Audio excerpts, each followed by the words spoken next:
Bom, nesse vídeo eu vou estar comentando alguns aspectos importantes com relação ao teste de hipóteses para média duas amostras independentes.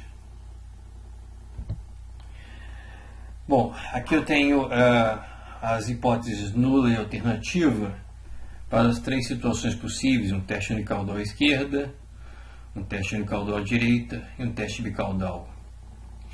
Esse símbolo ΔZ normalmente representa o valor igual a zero, ou seja, uma boa parte dos testes de hipóteses. O que nós queremos saber é se a diferença entre as duas médias populacionais é zero ou não é zero.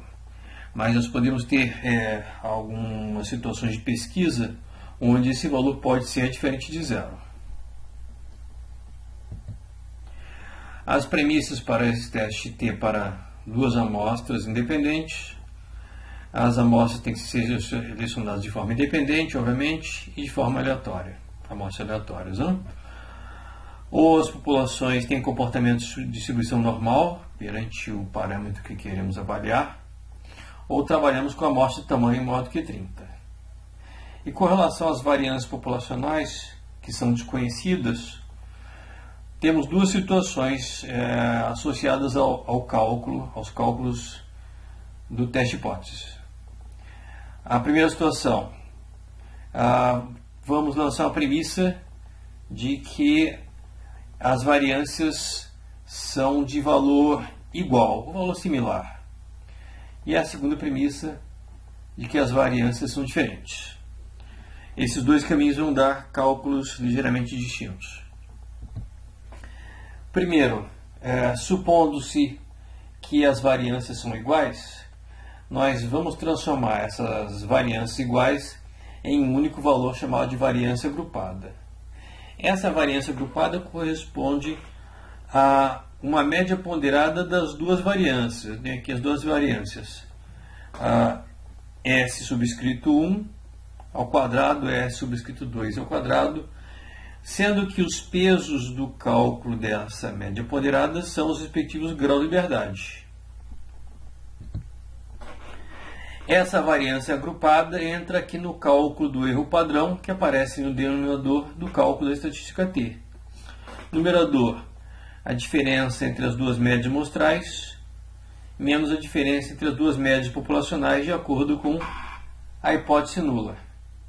Normalmente, μ1 menos μ2 sendo igual a zero. Quando trabalhamos com variâncias iguais, o número de graus de liberdade corresponde ao somatório dos graus de liberdade das duas amostras. Já quando trabalhamos com a suposição de que as variâncias são diferentes, o denominador, o cálculo do erro padrão que entra no denominador, é diferente do anterior. O erro padrão é a raiz quadrada das somas dos quadrados dos dois erros padrão. Então temos aqui S subscrito 1 ao quadrado dividido por N é o quadrado do erro padrão da primeira amostra. A esse quadrado somamos o quadrado do erro padrão da segunda amostra. E desse somatório extraímos a raiz quadrada. Então assim calculamos o erro padrão para o teste, supondo variâncias diferentes. Com relação aos graus de liberdade, eu faço o seguinte alerta. Alguns autores de estatística recomendam que nós apliquemos como grau de liberdade o menor dos dois graus de liberdade das duas amostras. Se as duas amostras tiverem graus de liberdade diferentes, nós devemos trabalhar com o menor dos graus de liberdade. Essa abordagem é uma abordagem conservadora, que é proposta pelo Triola no livro dele e por Larson e Farber também. Mas quando observamos os softwares estatísticos, como o Minitab, o Excel, o R, e esses softwares calculam os graus de liberdade com uma fórmula que a princípio parece um pouquinho complicada, mas que podemos trabalhar com ela tranquilamente usando o Excel como uma grande ajuda. Então aqui, mediante essa fórmula, o número de graus de liberdade para esse teste com variâncias diferentes envolveria essa fração aqui, onde no numerador temos o quadrado das somas dos quadrados dos dois erros padrão. SE subscrito 1 é o erro padrão da primeira amostra. SE subscrito 2 é o erro padrão da segunda amostra. Então elevamos os dois erros padrão aos respectivos quadrados e somamos esses quadrados. No denominador temos para cada amostra o respectivo erro padrão elevado à quarta potência e dividido pelo respectivo número de grau de liberdade. Esse cálculo pode nos levar a um número de grau de liberdade fracionário. Aí, nesse caso, aproximamos do número de grau de liberdade inteiro que esteja mais próximo. Aqui eu mostro um fragmento de planilha no Excel, onde eu lancei alguns valores hipotéticos, por exemplo, duas amostras com esses graus de liberdade, 23 e 26,5, erros padrão 23 e 26,5, e graus de liberdade idênticos aqui, 7 e 7. Se fôssemos trabalhar, por exemplo, com a proposta do conservadorismo, trabalharíamos com grau de liberdade igual a 7. Se formos trabalhar com esse cálculo que é feito pelos softwares estatísticos, nós teríamos o número de grau de liberdade igual a 13,73, que levaríamos a 14. Ok? Esse valor de 13,73 ele está sendo calculado conforme o slide anterior.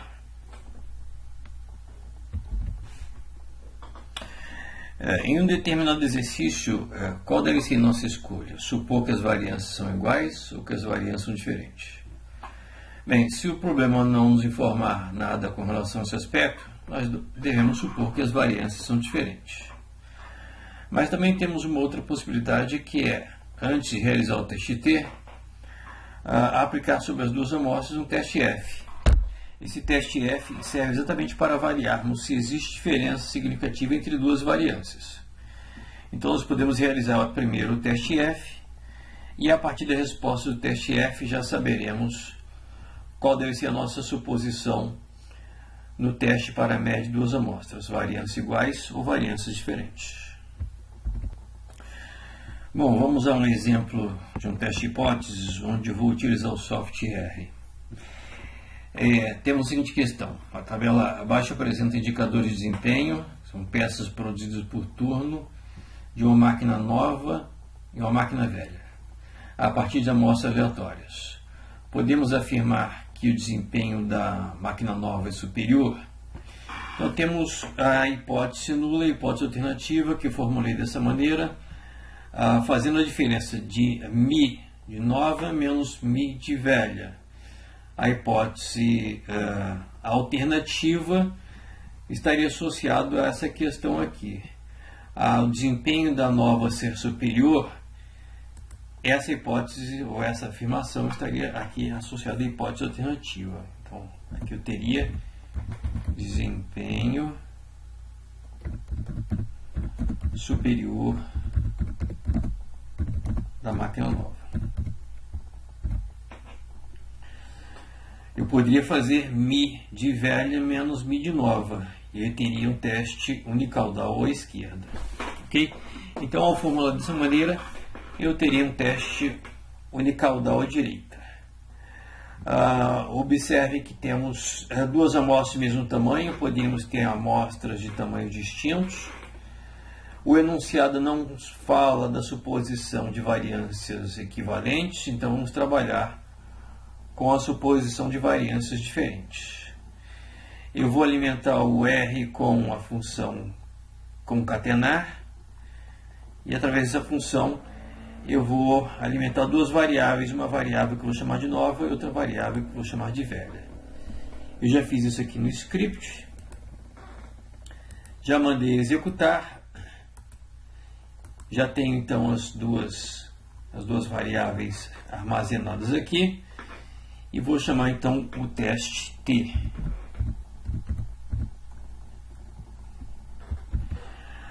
Eu vou alimentar o teste T com as duas variáveis, nessa ordem: nova,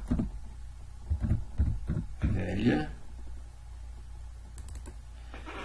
Se eu não informar nada com relação a um argumento MU, é porque a hipótese nula é que a diferença é zero.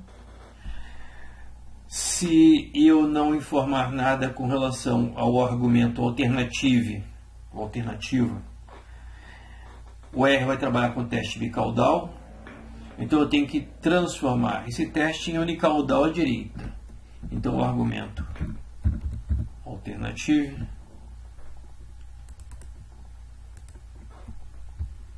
a ele eu vou lançar a informação maior do que em inglês greater.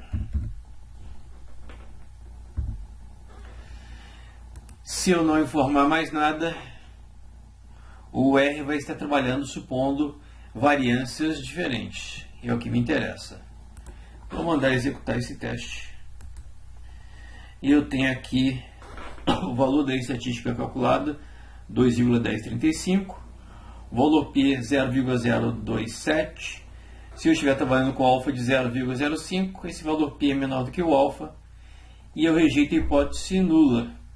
Então eu posso dizer que a máquina nova tem uma produtividade maior do que a máquina velha.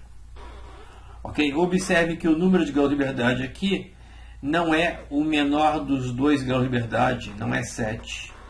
O R faz o cálculo do número de graus de liberdade de acordo com aquela forma apresentada e chega a um número de graus de liberdade praticamente 14, 13,679. Ok? E se optássemos nesse problema, se optássemos por trabalhar de forma conservadora com o menor dos 2 graus de liberdade, ou seja, de qualquer forma, grau de liberdade 7. Aí nós estaríamos trabalhando nessa linha aqui, grau de liberdade 7.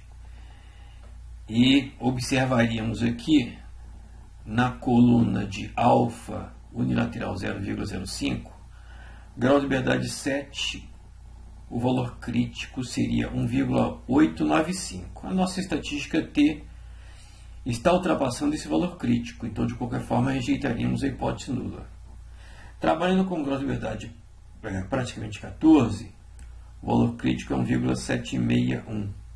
Estamos aqui também com 2,10, que é a estatística T, estaríamos ultrapassando o valor crítico 1,761.